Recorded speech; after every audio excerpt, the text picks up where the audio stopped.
Part I chapter I on an exceptionally hot evening early in July. A young man came out of the garret in which he lodged in S Place and walked slowly, as though in hesitation, towards K Bridge.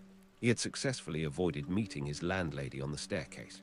His garret was under the roof of a high, five-storied house and was more like a cupboard than a room. The landlady who provided him with garret, dinners, and attendance lived on the floor below, and every time he went out he was obliged to pass her kitchen, the door of which invariably stood open. And each time he passed, the young man had a sick, frightened feeling which made him scowl and feel ashamed. He was hopelessly in debt to his landlady and was afraid of meeting her. This was not because he was cowardly and abject, quite the contrary. But for some time past, he had been in an overstrained, irritable condition, verging on hypochondria. He had become so completely absorbed in himself and isolated from his fellows that he dreaded meeting not only his landlady, but anyone at all. He was crushed by poverty, but the anxieties of his position had of late ceased to weigh upon him. He had given up attending to matters of practical importance. He had lost all desire to do so. Nothing that any landlady could do had a real terror for him. But to be stopped on the stairs, to be forced to listen to her trivial, irrelevant gossip, to pestering demands for payment, threats and complaints, and to rack his brains for excuses, to prevaricate, to lie. No, rather than that, he would creep down the stairs like a cat and slip out unseen. This evening, however, on coming out into the street, he became acutely aware of his fears. I want to attempt a thing like that, and am frightened by these trifles, he thought, with an odd smile. H.M. Yes, all is in a man's hands, and he lets it all slip from cowardice. That's an axiom. It would be interesting to know what it is men are most afraid of. Taking a new step, uttering a new word is what they fear most. But I am talking too much. It's because I chatter that I do nothing. Or perhaps it is that I chatter because I do nothing. I've learned to chatter this last month, lying for days together in my den thinking of Jack the Giant Killer. Why am I going there now? Am I capable of that? Is that serious? It is not serious at all. It's simply a fantasy to amuse myself, a plaything. Yes, maybe it is a plaything. The heat in the street was terrible, and the airlessness, the bustle and the plaster, scaffolding, bricks and dust all about him, and that special Petersburg stench, so familiar to all who are unable to get out of town in summer, all worked painfully upon the young man's already overwrought nerves. The insufferable stench from the pothouses, which are particularly numerous in that part of the town, and the drunken men whom he met continually, although it was a working day, completed the revolting misery of the picture. An expression of the profoundest disgust gleamed for a moment in the young man's refined face. He was, by the way, exceptionally handsome, above the average in height, slim, well-built, with beautiful dark eyes and dark brown hair. Soon he sank into deep thought, or more accurately speaking, into a complete blankness of mind. He walked along not observing what was about him and not caring to observe it. From time to time, he would mutter something from the habit of talking to himself to which he had just confessed. At these moments, he would become conscious that his ideas were sometimes in a tangle and that he was very weak. For 2 days he had scarcely tasted food. He was so badly dressed that even a man accustomed to shabbiness would have been ashamed to be seen in the street in such rags. In that quarter of the town, however, scarcely any shortcoming in dress would have created surprise. Owing to the proximity of the hay market, the number of establishments of bad character, the preponderance of the trading and working-class population crowded in these streets and alleys in the heart of Petersburg, types so various were to be seen in the streets that no figure, however queer, would have caused surprise. But there was such accumulated bitterness and contempt in the young man's heart that, in spite of all the fastidiousness of youth, he minded his rags least of all in the street. It was a different matter when he met with acquaintances or with former fellow students, whom, indeed, he disliked meeting at any time. And yet when a drunken man who, for some unknown reason, was being taken somewhere in a huge wagon dragged by a heavy dray horse, suddenly shouted at him as he drove past, "Hey there, German hatter," bawling at the top of his voice and pointing at him. The young man stopped suddenly and clutched tremulously at his hat. It was a tall round hat from Zimmermann's, but completely worn out, rusty with age, all torn and bespattered, brimless and bent on one side in a most unseemly fashion. Not shame, however, but quite another feeling akin to terror had overtaken him. "I knew it," he muttered in confusion. "I thought so. That's the worst of all. Why, a stupid thing like this, the most trivial detail might spoil the whole plan. Yes, my hat is too noticeable. It looks absurd, and that makes it noticeable. With my rags, I ought to wear a cap, any sort of old pancake, but not this grotesque thing. Nobody wears such a hat. It would be noticed a mile off. It would be remembered. What matters is that people would remember it, and that would give them a clue. For this business, one should be as little conspicuous as possible. Trifles are what matter. Why, it's just such trifles that always ruin everything." He had not far to go. He knew indeed how many steps it was from the gate of his lodging house. Exactly 730. He had counted them once when he had been lost in dreams. At the time, he had put no faith in those dreams and was only tantalizing himself by their hideous but daring recklessness. Now, a month later, he had begun to look upon them differently, and in spite of the monologues in which he jeered at his own impotence and indecision, he had involuntarily come to regard this hideous dream as an exploit to be attempted, although he still did not realize this himself. He was positively going now for a rehearsal of his project, and at every step his excitement grew more and more violent. With a sinking heart and a nervous tremor, he went up to a huge house which on one side looked onto the canal and on the other into the street. This house was let out in tiny tenements and was inhabited by working people of all kinds: tailors, locksmiths, cooks, Germans of sorts, girls picking up a living as best they could, petty clerks, etc. There was a continual coming and going through the two gates and in the two courtyards of the house. 3 or 4 doorkeepers were employed on the building. The young man was very glad to meet none of them, and at once slipped unnoticed through the door on the right and up the staircase. It was a back staircase, dark and narrow, but he was familiar with it already and knew his way, and he liked all these surroundings. In such darkness, even the most inquisitive eyes were not to be dreaded. If I am so scared now, what would it be if it somehow came to pass that I were really going to do it? He could not help asking himself as he reached the 4th story. There his progress was barred by some porters who were engaged in moving furniture out of a flat. He knew that the flat had been occupied by a German clerk in the civil service and his family.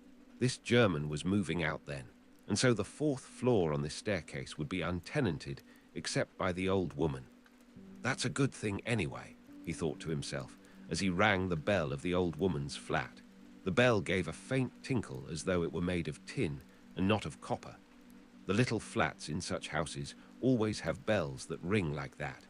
He had forgotten the note of that bell, and now its peculiar tinkle seemed to remind him of something and to bring it clearly before him. He started. His nerves were terribly overstrained by now. In a little while, the door was opened a tiny crack.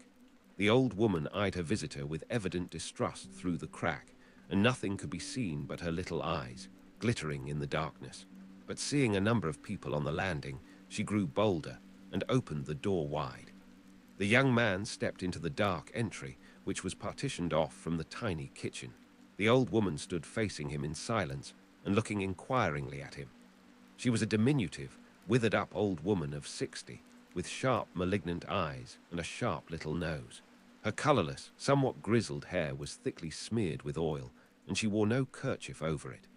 Round her thin, long neck, which looked like a hen's leg, was knotted some sort of flannel rag, and in spite of the heat, there hung flapping on her shoulders a mangy fur cape, yellow with age. The old woman coughed and groaned at every instant. The young man must have looked at her with a rather peculiar expression, for a gleam of mistrust came into her eyes again. "Raskolnikov, a student. I came here a month ago," the young man made haste to mutter, with a half-bow, remembering that he ought to be more polite.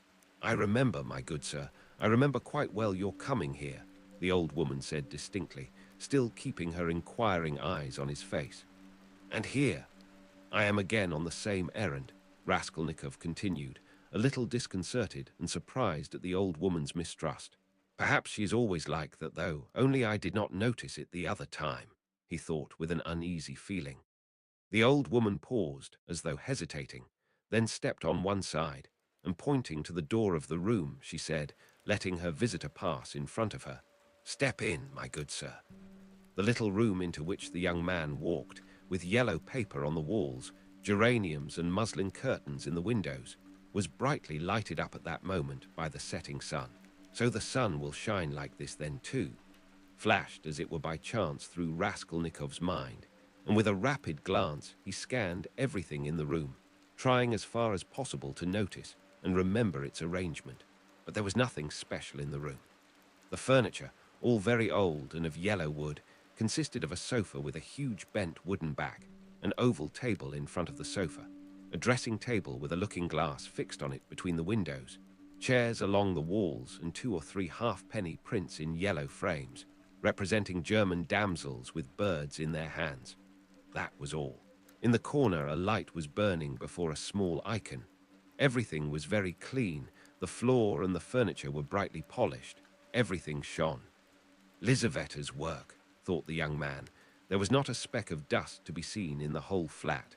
It's in the houses of spiteful old widows that one finds such cleanliness, Raskolnikov thought again, and he stole a curious glance at the cotton curtain over the door leading into another tiny room, in which stood the old woman's bed and chest of drawers, and into which he had never looked before. These 2 rooms made up the whole flat. "What do you want?" the old woman said severely, coming into the room and, as before, standing in front of him so as to look him straight in the face. "I've brought something to pawn here," and he drew out of his pocket an old-fashioned flat silver watch, on the back of which was engraved a globe. The chain was of steel. "But the time is up for your last pledge. The month was up the day before yesterday. I will bring you the interest for another month. Wait a little." "But that's for me to do as I please, my good sir, to wait or to sell your pledge at once." "How much will you give me for the watch, Aliona Ivanovna?" "You come with such trifles, my good sir. It's scarcely worth anything. I gave you 2 roubles last time for your ring, and one could buy it quite new at a jeweller's for 1.5 roubles. Give me 4 roubles for it. I shall redeem it. It was my father's. I shall be getting some money soon. 1.5 roubles, and interest in advance, if you like." 1.5 roubles, cried the young man. "Please yourself." And the old woman handed him back the watch.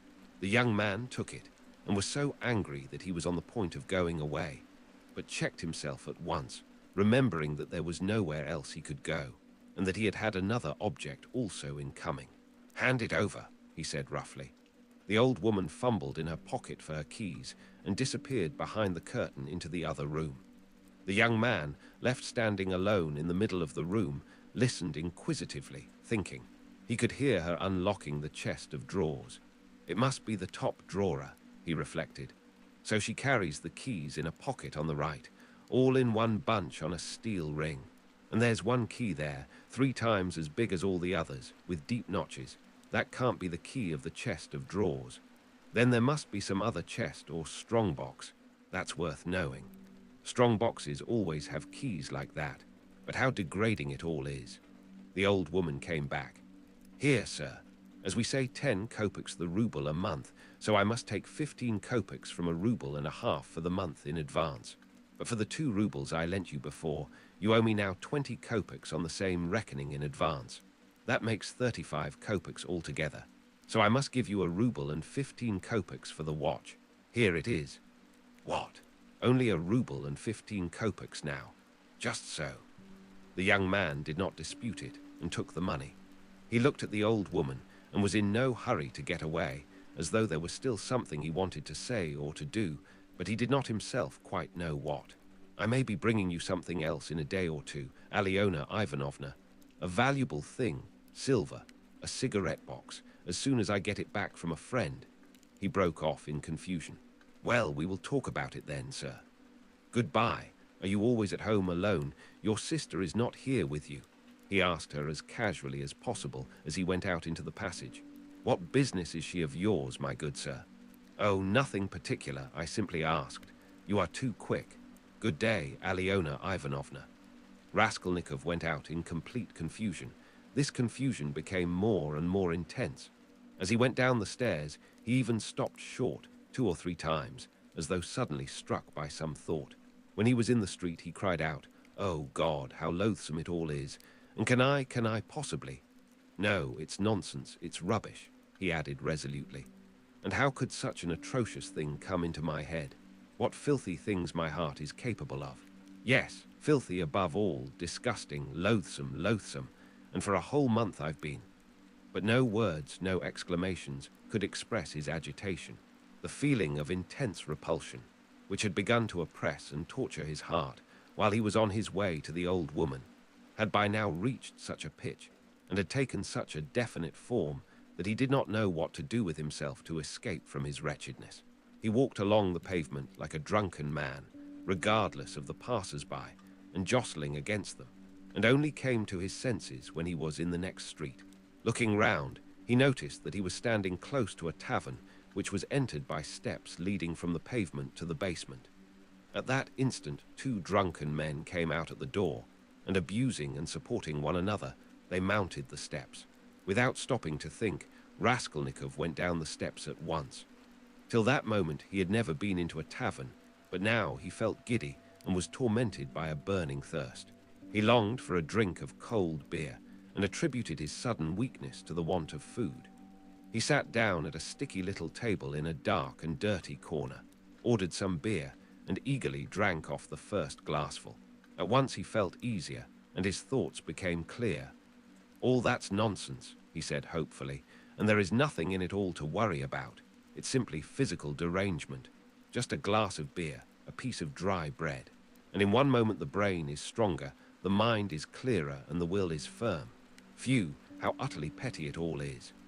But in spite of this scornful reflection, he was by now looking cheerful, as though he were suddenly set free from a terrible burden, and he gazed round in a friendly way at the people in the room.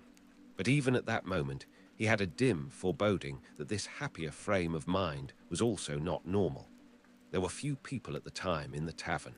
Besides the 2 drunken men he had met on the steps, a group consisting of about 5 men and a girl with a concertina had gone out at the same time. Their departure left the room quiet and rather empty.